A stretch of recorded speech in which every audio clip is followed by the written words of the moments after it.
अस्सलाम वालेकुम।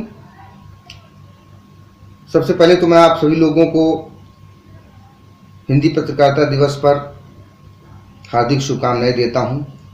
कानपुर की ये धरती, जो वरिष्ठ पत्रकार अमर शहीद गणेश शंकर विद्यार्थी और मौलाना हसरत मोहानी की कर्मभूमि है, मैं इस पवित्र भूमि से आप सभी लोगों को हार्दिक बधाई देता हूं।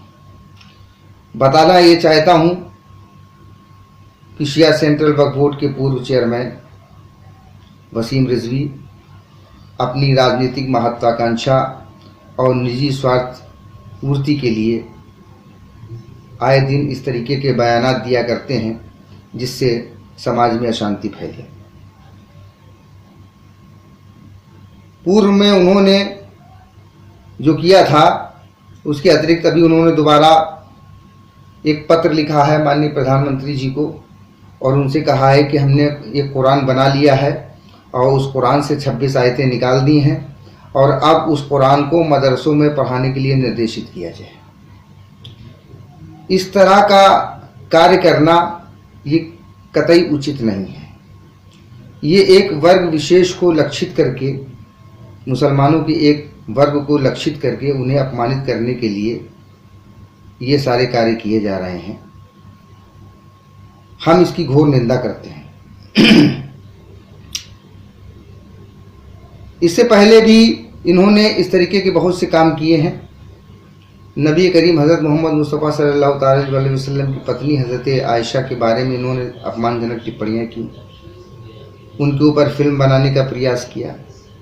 दीगर सहाबाए कुब्बार के बारे में इन्होंने अनर्गल टिप्पणियाँ की, जिससे उन्होंने समाज के माहौल को ख़राब करने का प्रयास किया और उनका मकसद इससे भी नहीं हल हुआ तो उन्होंने एक याचिका माननीय उच्चतम न्यायालय में प्रस्तुत की और कहा कि कुरान से 26 आयतें निकाल दी जाएं क्योंकि ये आतंकवाद को बढ़ाती हैं।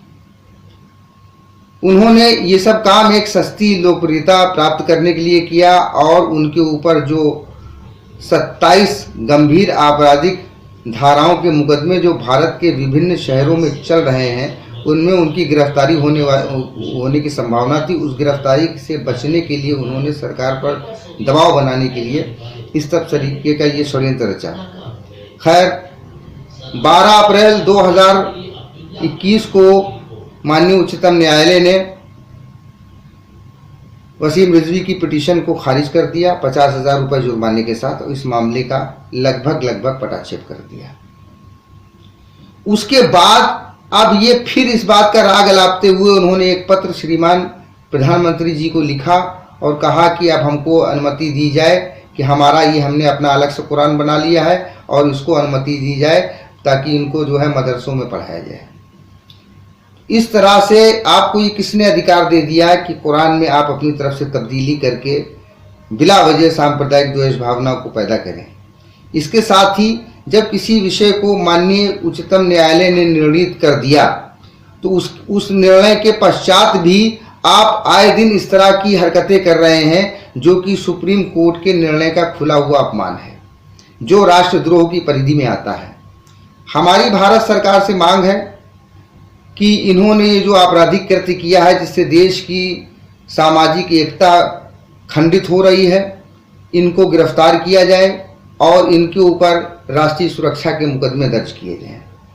साथ ही चिंता का विषय है कि जिस तरीके से आए दिन ये वसीम रिजवी अपने बयानात देकर समाज को विखंडित करते हैं, ऐसा प्रतीत होता है कि कोई विदेशी शक्तियों का इनके ऊपर हाथ है जो ये चाहती हैं कि भारत में गृह युद्ध जैसी स्थिति हो और शिया सुन्नी फसाद हो ताकि भारत कमज़ोर हो। लिहाजा ऐसे तत्वों पर कड़ी निगाह रखते हुए इनके खिलाफ सख्त से सख्त कार्रवाई की जाए ताकि जो हमारा सोशल स्ट्रक्चर, हमारे देश का सामाजिक ताना बाना है वो बरकरार रहे। अस्सलाम वालेकुम वरहमतुल्लाहि वबरकातुहू।